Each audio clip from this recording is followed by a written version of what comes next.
Thanks very much for giving me this opportunity to air some of my ideas and concerns about conservation of biodiversity in our protected areas. This is a joint presentation by myself, Wayne Matthews, and Bridget Church, who've all contributed to the discussions and actually work that have gone into some of the ideas that I'm going to present here today. I think we're particularly blessed in South Africa and in KwaZulu-Natal by being recognized internationally as a hotspot for biodiversity.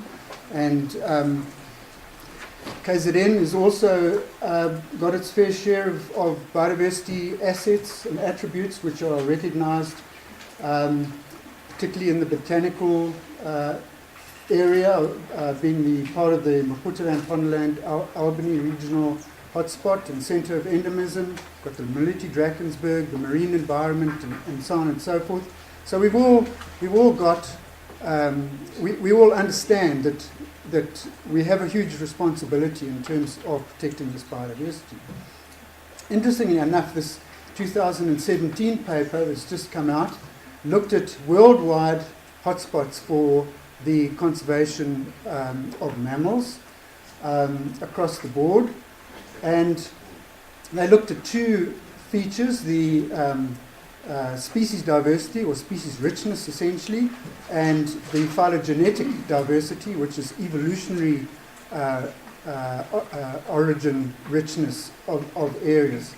And so they looked at the top 10% of the area in the world for conserving mammals, okay, using these two criteria, species richness and phylogenetic diversity.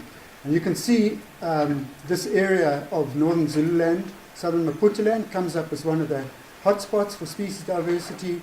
This area in southwestern Mozambique and Kruger comes up, and this is a Marxan analysis, so it's an irreplaceability analysis, where they run these analyses for 1,000 iterations, and it chooses where the best places are to conserve mammals, and the red represents anything above 900 of the 1,000 iterations will choose this cell and this cell as being important for conserving species richness in this case, and in this instance that's above 90% or 900 of the iterations would come out for phylogenetic diversity conservation, and this is about 80 to 90 of those iterations out of 100 would produce that. So we're not dealing with, and this is an international analysis across the world. Okay, so we're not dealing with something that is trivial.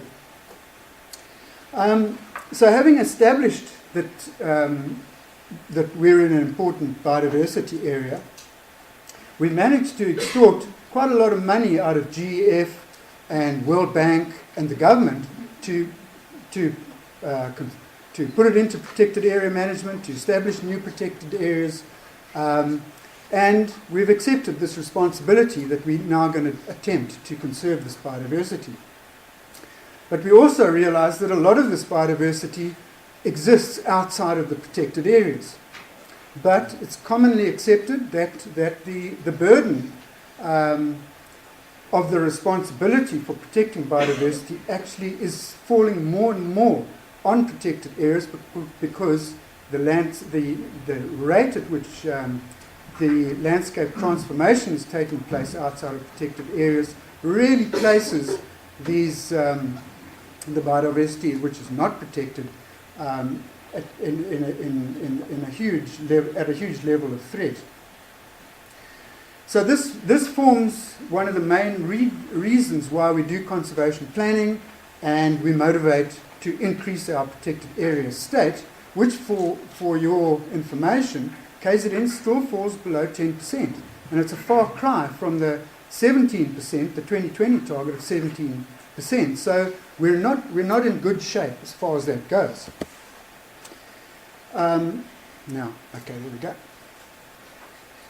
So if we think that the burden now for conserving biodiversity is falling on protected areas, we must recognize that some of the most important and common aims of protected areas are to restore and maintain the ecological integrity of these areas. Remember, a lot of these areas have come from farming landscapes and so on, so there's a huge time period of restoration that needs to take place before we can look at ecological integrity and try and maintain it, but at the same time to conserve the biodiversity assets and attributes that we've recognized through our conservation planning that are in those protected areas. And so I want to go back to this question that was posed by Parrish in 2003, which is, are we conserving what we say we are? Okay, so if we say we're conserving biodiversity in protected areas, are we really doing that, or aren't we? And there have been various attempts to try and answer this question.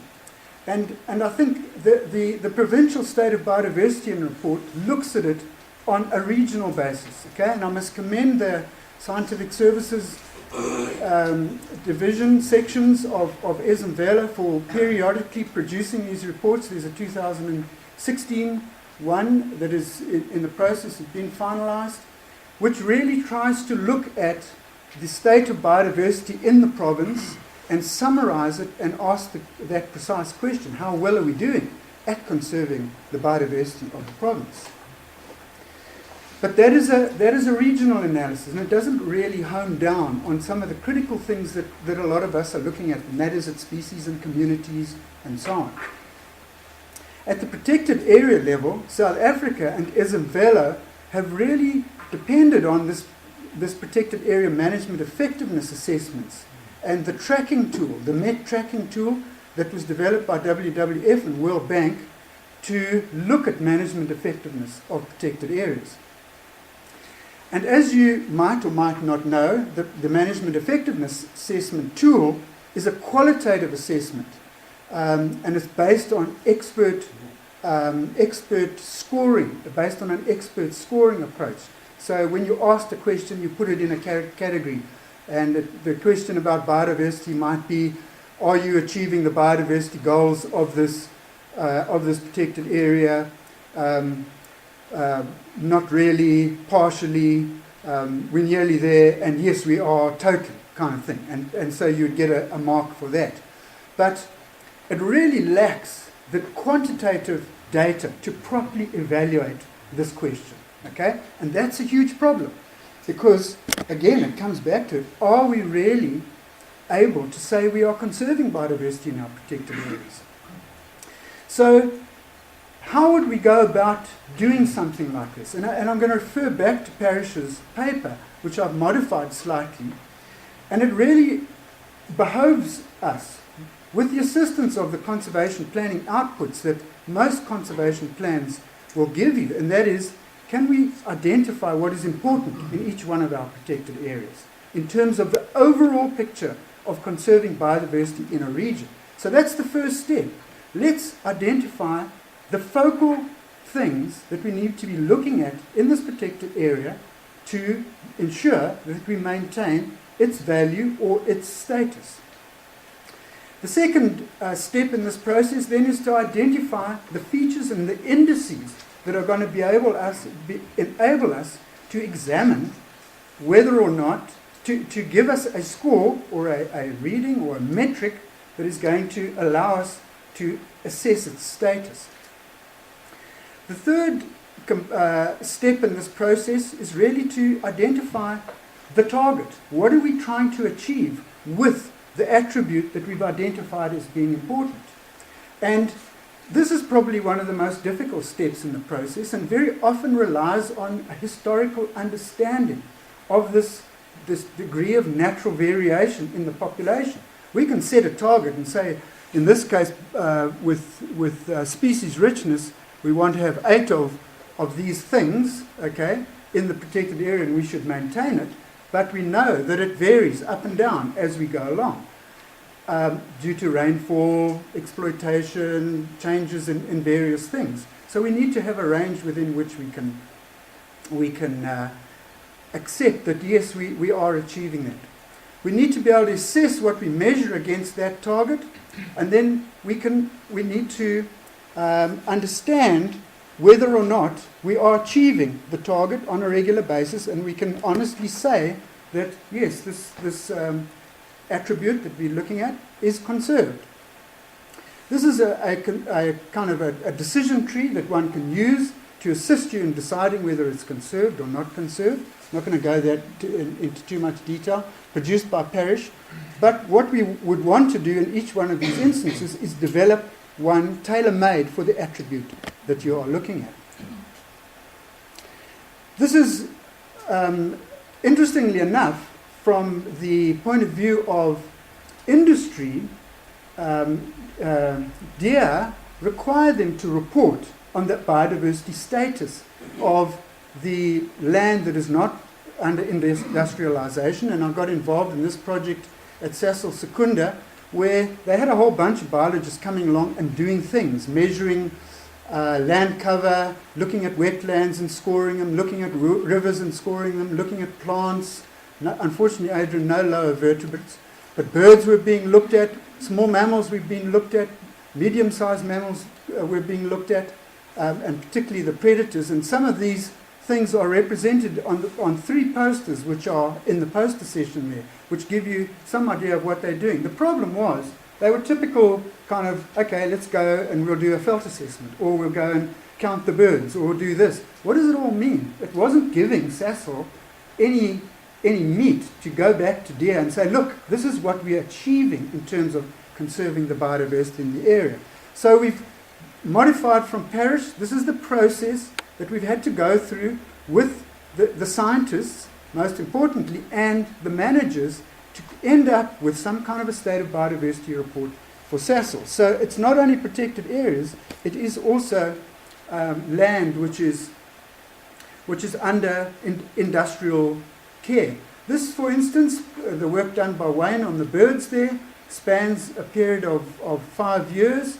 And he's looked here at the species richness of the birds, okay, and we use a species richness estimator here. He counts the birds, but you don't always count everything. So you want to estimate exactly what's there. It gives you a nice confidence interval on what you've got there. There's our natural area of variation that we are prepared to accept that the birds are in. So we can use that and say, well, we are achieving the goal of conserving the birds in this area, specifically in this area. It was Soweto high-veld grassland. So that's just species richness. What about the composition of the community? One bird can be replaced by another, and that we are using this Morrisita Similarity Index to tell us how the community, that's when it was first measured, how it varies in relation to the first time we measured. Okay? So if this curve goes down like that, the community is getting less and less similar to what it was. If it stays on that plane, we're happy because we're maintaining its values. Here's a quite an interesting one where, yeah, we've looked at an area that I've worked at, fortunately, up in Tanzania on the western Serengeti. The project wanted to do the classical felt condition assessment. But I'm disillusioned with felt condition assessment, which seems to be applied everywhere in nature conservation, because it actually doesn't tell us very much about biodiversity and how it's changing. It's a totally inappropriate tool for us in biodiversity management. So what are we interested in the grasslands? We're interested in their function. Are the grasslands maintaining their value for grazers in that system? And here we've looked at the herbaceous biomass and looked at the proportional. So this is the biomass, and you can see how it varies according to rainfall each year. But within that biomass, how much of that really is useful grass? So this is the functional component. How much is useful and how much is useless? If the brown part expands hugely and the green part narrows, it means we're losing the capacity of those grasslands to support things like the Wildebeest migrations. Here is the Similarity Index, the same Morrisita Similarity Index that we saw last time. My second to last slide. We see lots of this data, and every protected area has got it going back hundreds of years, okay? All of these kind of individual graphs of the population estimates of different species, what they've done over time. How do we turn that into something useful from a biodiversity perspective? Well, here's a representation of what the community was at the start of all of these surveys. That was the distribution, the biodiversity and distribution of the biomass across all the mammals, and that's what it's changed to. You can see here that it's changed from one which was partially dominated by elephant to one which was fully dominated by elephant, and we've lost diversity, okay? And that's an important thing to understand. Here's another way of representing the same data. Some data out of my PhD thesis that looked at Mkuzi's species composition of the large mammal component in the 40s and 50s, derived from the culling data, the Tsetse culling data, to what it was in 1984. And you can clearly see there that we've got more species, and the density distribution of abundance has flattened out. It's more evenly distributed amongst the species, so we've gained diversity. So, in conclusion, are we conserving biodiversity in KZN South Africa? Well, I don't know. Do you? Because nobody's producing these kinds of things. We can't evaluate it at the moment. So what I'd like to do, and as a challenge for the scientific services in KZN, is to insert a new indicator in your State of Biodiversity report, which explores the proportion of protected areas that are actually, and this could go for South Africa as well, that are actually meeting their biodiversity objectives. Okay? That is the critical thing that we need to be understanding. I.e., is biodiversity conserved? Thank you.